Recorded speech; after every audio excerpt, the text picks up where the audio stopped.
You may have heard all about park hopping in Disney World, but you may not have heard about resort hopping. Or maybe you have, but you just aren't sure how to fit it into your already busy itinerary. And honestly, in my opinion, resort hopping is one of those things that makes Disney World so special and so unique. And my family tries to make sure to at least have a day or two of resort hopping on each of our trips. And it's such a great way to check out all the other resorts, see what they have to offer, check out some specialty foods. Even the value resorts have things to offer, like larger than life statues and things like that. So that is what we're going to get into today in this video. We're going to talk all about how to do it, what exactly it is, and the best strategies to fit it into your busy itinerary. But before we jump all the way in, I did just want to introduce myself in case you're new here. My name is Allison, and here at Main Street Mommy, I like to make all different types of Disney World content in order to help you and your family have the best vacation that you possibly can. So if you are planning a trip to Disney World or you just love to watch Disney World content, hit that red subscribe button and let's get into the video. Okay, so let's start with the basics. What exactly is resort hopping? It's such a simple thing, really. It's really just going to a different resort than the one that you are staying at. So even if you are staying off property or you're a local, you can still resort hop because you don't have to stay in those places in order to do that. I'm not talking about split stays or anything like that. This is really just going to a resort, checking out what they have to offer, and then maybe going to another one. But you really only have to go to one other resort than the one that you're staying at in order to do resort hopping. It's just as easy as that. And such a good way to do it is to, maybe make a dining reservation at another resort. And then you can just, when you're done dining or before your reservation, you can just kind of walk around, check out what they have to offer. If there are resorts nearby that you can walk to, you can do that as well. So those are an easy way for you to get into that. And it makes it so easy with Disney's free transportation because you really can get to every resort. Now, there are a couple of stragglers that make it kind of hard to get to, like Animal Kingdom Lodge and Coronado Springs, the ones that aren't really grouped together.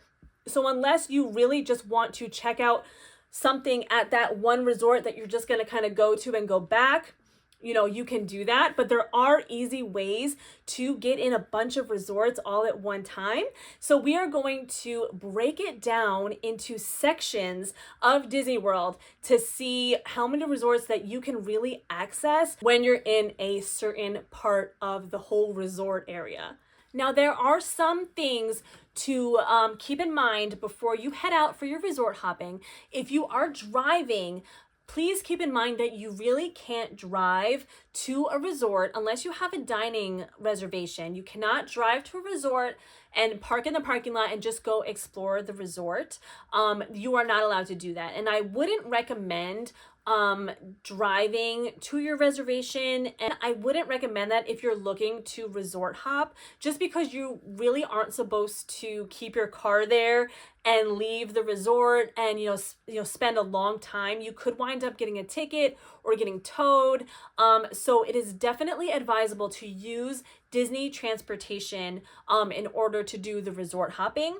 So definitely keep that in mind. You also cannot go into other resorts' pools when you're resort hopping. It's really just for exploring the grounds and the lobbies and the quick service and the dining and the gift shops and things like that.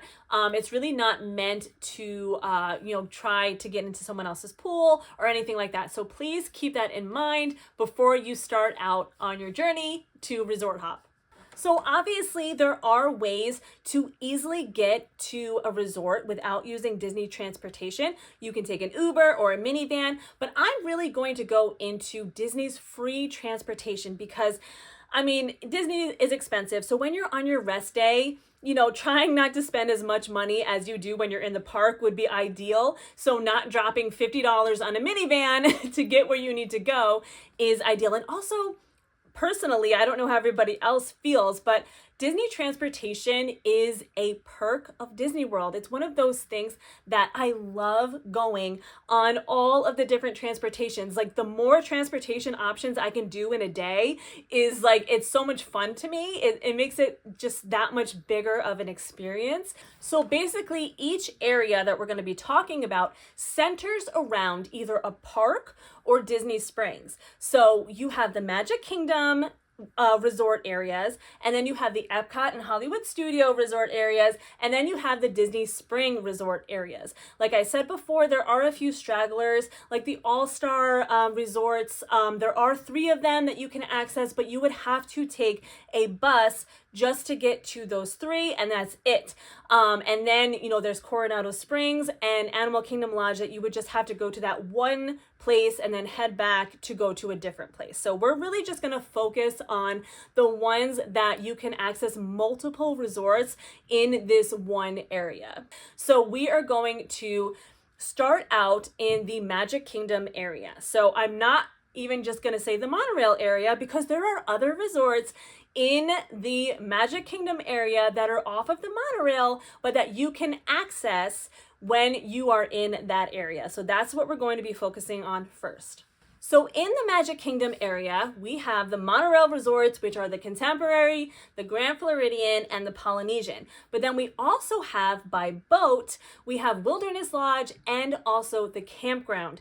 And all of those resorts will offer you completely different theming and different items that you can get at each place, which really makes, like I mentioned before, it makes Disney World so unique because each resort really has its own theming. And when you go into a resort and you walk around, you check out all their stuff, and then you go to another one, it really feels like a different place. Even though you're still in Disney World, you can really have different experiences at each resort that you go to. So since these are the resorts that surround Magic Kingdom, this is going to be your hub. Magic Kingdom is going to be your hub because you cannot take any form of transportation except the monorail and the Skyliner resort to resort. So if you are staying outside of these areas, so we're going to assume that you are not staying in the Magic Kingdom area, but you want to go check out those resorts. Obviously, if you're staying somewhere on the monorail, you can just take the monorail to the other resorts or take the boat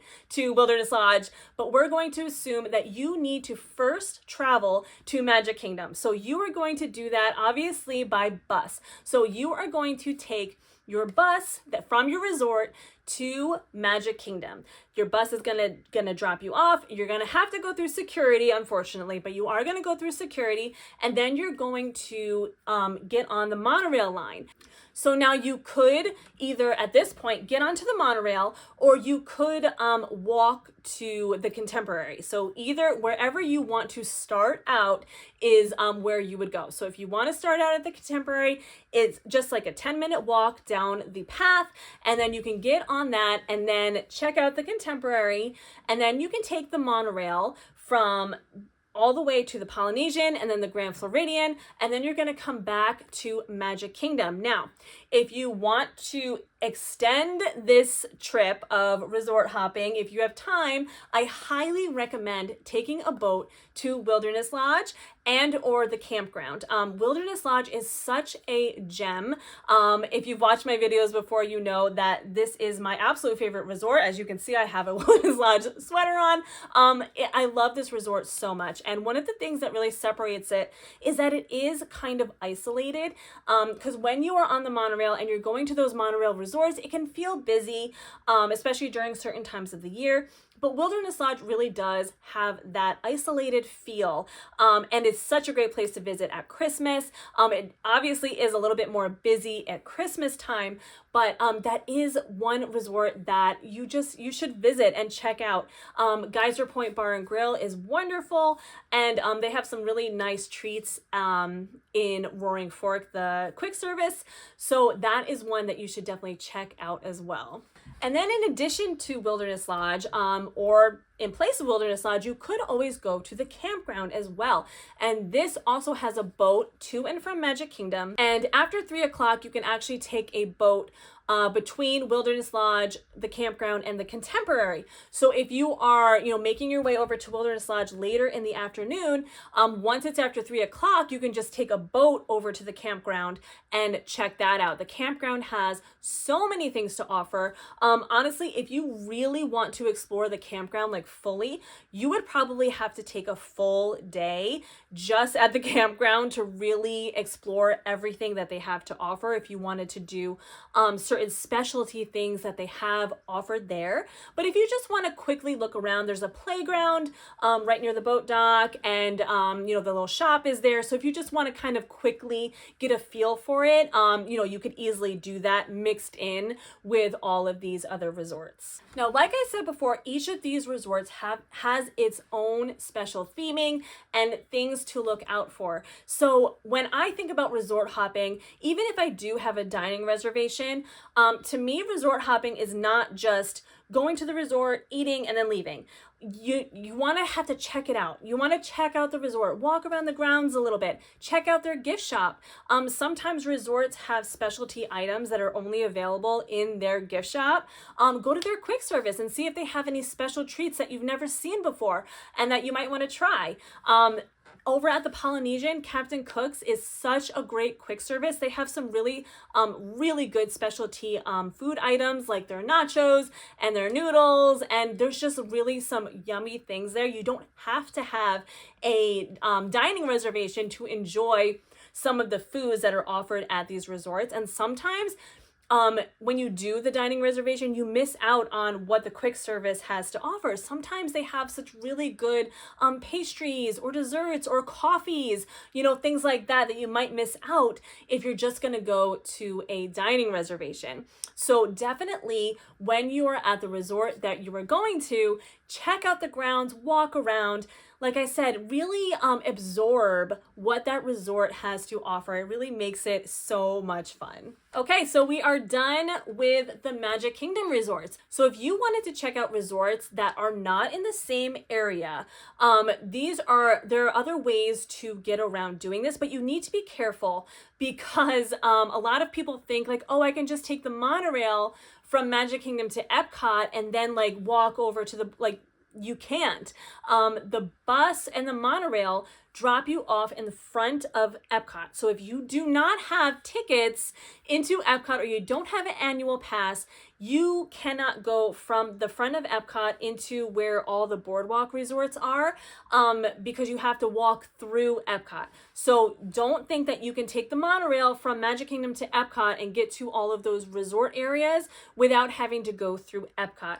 So if you are in the Magic Kingdom area and you want to hop over to the Boardwalk resorts, you're going to want to take a bus from one of the resorts that you're at and take it to Hollywood Studios, and that will put you in the front of Hollywood Studios, and then you can either take the Skyliner to those resorts or you can take the boat to the Swan and Dolphin and Boardwalk area. So Hollywood Studios is really going to be your hub for the Hollywood Studios and Epcot resorts. You're not going to want to take a bus or a monorail to Epcot first.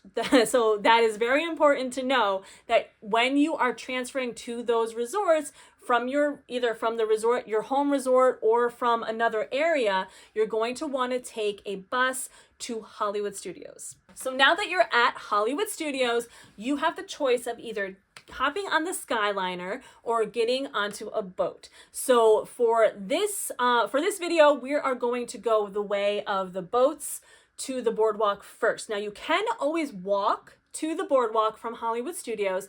I think it's about a 15 to 20 minute walk. So it's up to you how you feel about that, but you can also easily take a boat over to where the beach club and the yacht club, where that area of the lake is. So once you take your boat over to let's say we're gonna go to the yacht club and beach club first. We're gonna take the boat over there. So now you're at the beach club and the yacht club area, and this is such a nice area to walk around to. It's so easy to get from one resort to the other. You just simply walk along that side of the boardwalk and you can easily access the two resorts. They obviously share a pool, so they are connected. They're very easy to get to each one.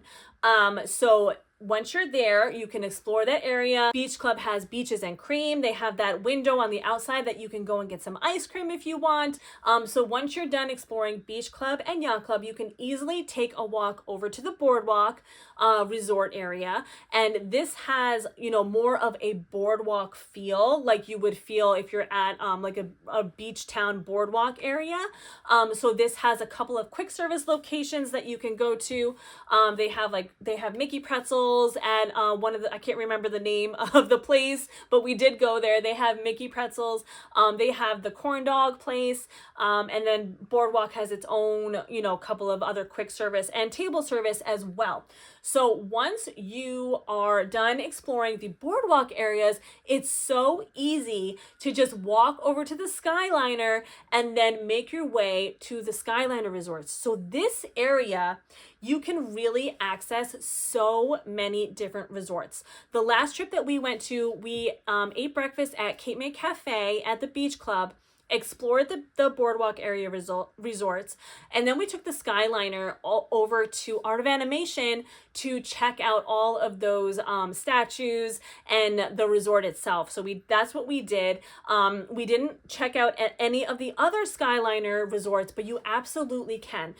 Maybe you've already seen the Art of Animation statues, and because that takes a long time to go through each area of the Art of Animation ones. That took our whole day, eating breakfast and then seeing the statues and stuff. That really took our whole day.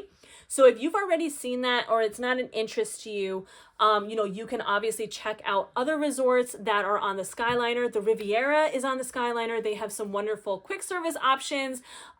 Caribbean Beach has Sebastian's Bistro, which has some nice food options as well.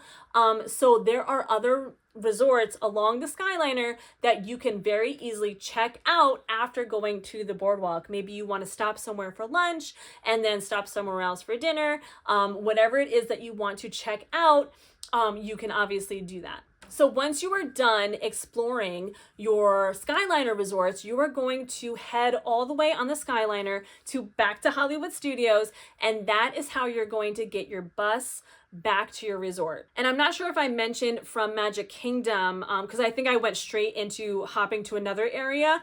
When you're in the Magic Kingdom area resorts, obviously you're going to want to get back to Magic Kingdom and take a bus back to your resort from Magic Kingdom after you're done exploring the Magic Kingdom resorts. Now, if you don't want to go to the Skyliner resorts, obviously you can just take a boat back to Hollywood Studios or walk back to Hollywood Studios to get back on a bus to your resort. Now, also want to mention that if you are staying in one of these other hub areas, like when we went, we were staying at Wilderness Lodge, so we didn't really necessarily have to go back to Hollywood Studios to get a bus back to our resort. We could have gone from one of the resorts that we were at back to Magic Kingdom and then taken a boat back to Wilderness Lodge. Or if you're staying on the monorail, you don't have to go back to the hub, the park hub, to get a bus back to your resort if you are close by to one of the parks. So if you're close by to one of the parks as well, you could get a bus back to that park and then make your way back to your resort, whatever you feel might be easier at that time. Okay, so now we are going to explore the Disney Spring area resorts. Now these include Old Key West, Saratoga Springs, and then Port Orleans French Quarter and Port Orleans Riverside. Now, when you are in Disney Springs, you're going to want to take a bus from your resort to Disney Springs, and then you're going to want to walk all the way back to where the boat launch is, or you can easily walk to Saratoga Springs or Old Key West. They also have boat docks as well. So those ones, I have not been to Saratoga Springs or Old Key West, so I can't really talk much about what they have to offer. But, if it's something that you want to check out, I know there's a lot of golf in that area. So if you're big golfers, you might want to even just go and check out and see what the course looks like, so that the next time if you feel like maybe trying to golf, you can go and check out what those look like. So we are going to take the boat from Disney Springs to the Port Orleans resorts. Now it's a really nice boat ride down the Sassagoula River, and the first stop is going to be French Quarter. So you can get off at French Quarter. French Quarter is a very small resort, so it's a very, very easy walk from the boat dock to like the main area, and that's where you're going to find your specialty Mickey beignets and just a really fun Louisiana, New Orleans atmosphere. It's a really, really fun resort to just kind of walk around, get a vibe. There's a playground that the kids can play at.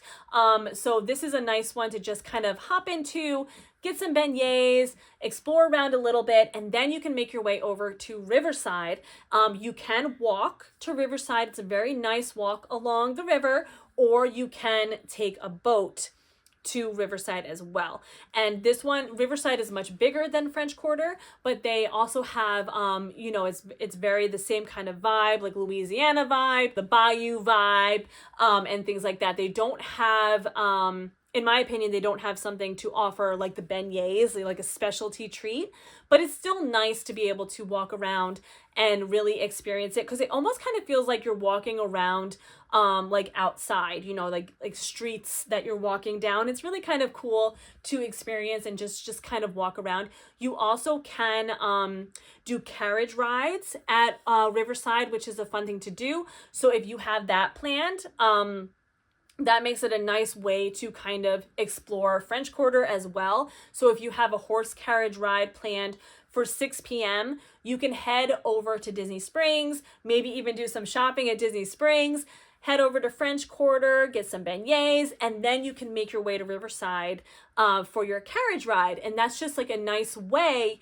to experience both of the Port Orleans resorts and also Disney Springs as well. So when you're done at Port Orleans, like I said, you can either take a bus from either resort to wherever your hub is, Hollywood Studios or Magic Kingdom, or if you're staying at a resort that is far away from there, you're gonna have to go back to Disney Springs and get a bus to your resort from Disney Springs. So it can make it a little bit of a longer journey when you do have to do that. But you could also end your night and spend a little extra money and get an Uber or a minivan if you really wanted to end your night a little bit quicker, especially if it's later in the night and you don't really feel like taking the whole boat back to Disney Springs and walking back to the bus. But that way is free. So, it really depends on what you're in the mood for at the end of your journey. Now, sometimes you might be on a trip that's a little bit shorter in length, and you might not have a rest day to spare in order to do some resort hopping. When you have a longer trip planned, I always recommend taking at least one completely full rest day so that you can do something like resort hopping, spend a little time at the pool, do your resort hopping. But if you can't, if you're going for a little bit of a shorter trip, there are ways to still do the resort hopping, especially since a lot of these, especially deluxe resorts that have the nice fancy decorations and things like that, they are located close by to the parks. So you could take some time, if you really wanted to, some time out of your park day to go and explore these other resorts. A nice thing to do is, maybe especially since Animal Kingdom closes early, you could take a bus over to one of the resort areas that you want to go to, and have the evening checking out some of the resorts, and then head back to whatever hub is close by to get back to your resort. That is a nice way to do it. You could also, if you have Park Hopper and you're transferring from Hollywood Studios over to Epcot, you very easily could stop somewhere along the Skyliner or on the boardwalk to just kind of jump in really quick and just kind of look around a little bit. You can kind of like chip away at some of the resorts that you want to check out. You could do it that way. If you are in Disney World around the fall or holiday time and you're in Magic Kingdom on a party day, and Magic Kingdom closes early, you could head over to the Monorail resorts for that. You could also start out your day before a park having breakfast at one of these nearby resorts, that doesn't give you too much time to really check out the full resort, but at least it does allow you to access another resort before you go into Magic Kingdom. Like you could check out Chef Mickey's and Contemporary before Magic Kingdom. You could go to Ohana at Polynesian or Kona Cafe, or 1900 Park Fair in the Grand Floridian. You could do all of those for breakfast, make an early breakfast reservation and then head over to Magic Kingdom for the rest of the day. That's a way to do it. Or at the Epcot resorts as well, you could do Topolino's Terrace at Riviera and then take the Skyliner to Hollywood Studios or Epcot. You could do that, or Cape May Cafe and Beach Club and do the same thing. Those all offer breakfast options to do before you get to the park, or you could even go to Boma over at Animal Kingdom Lodge before heading over to Animal Kingdom. So these are ways to kind of sneak in some resort hopping if you have a little bit of a shorter trip. And also keep in mind that during certain times of the year, like especially during Christmas time, you're going to want to make sure you get to those deluxe resorts that have those gorgeous Christmas displays out for everything to see. So if you are there during Christmas, I would highly recommend making the deluxe resorts your priority when you are doing your hopping. So if you're in the monorail resorts, all of the monorail resorts decorate including Wilderness Lodge. The campground, not as much. So that might be one to leave off your list if you're really trying to hit all of those Christmas decorations. At the Boardwalk, all three of the Boardwalk resorts decorate. Yacht Club, Beach Club, and Boardwalk, they each have something to offer, as well as the Riviera does too, but the other Skyliner resorts don't really decorate. They might have like a little tree in their lobby or something like that, but it's really the deluxe resorts that have those spectacular Christmas decorations. So if you are there during the holidays, again, I highly recommend making the deluxe resorts your priority. And even though Animal Kingdom Lodge is kind of harder to get to, during Christmas time, I would definitely recommend going to check it out. You could even go check it out while you are in Animal Kingdom. That's actually what we did. We spent the whole day in Animal Kingdom, had dinner, and then that evening, since they close at 6 o'clock, after closing, we hopped on the bus over to Animal Kingdom Lodge and just explored the resort during Christmas with this beautiful Christmas tree in the evening, and it just made it so magical being there in the evening. We did splurge for a minivan back to our resort that night because it was late by the time we left. So that is something to keep in mind, that when you do go to Animal Kingdom Lodge, it's a little bit tricky to get back to your resort. You would have to, especially since Animal Kingdom would be closed, if you were going to do it that way, you would have to take a bus to like Magic Kingdom or Hollywood Studios to get to your resort. So you might want to keep that in mind depending on what time you go. You could just take a break during the day if you're at Animal Kingdom Lodge, or if you're at Animal Kingdom, you could just like take a break for lunch maybe and head over to Animal Kingdom Lodge, check it out, and then go back to Animal Kingdom so you don't have to worry about the transportation back home. And that does it for the video on resort hopping. Please give this video a thumbs up if it helped you out in any way, and until next time.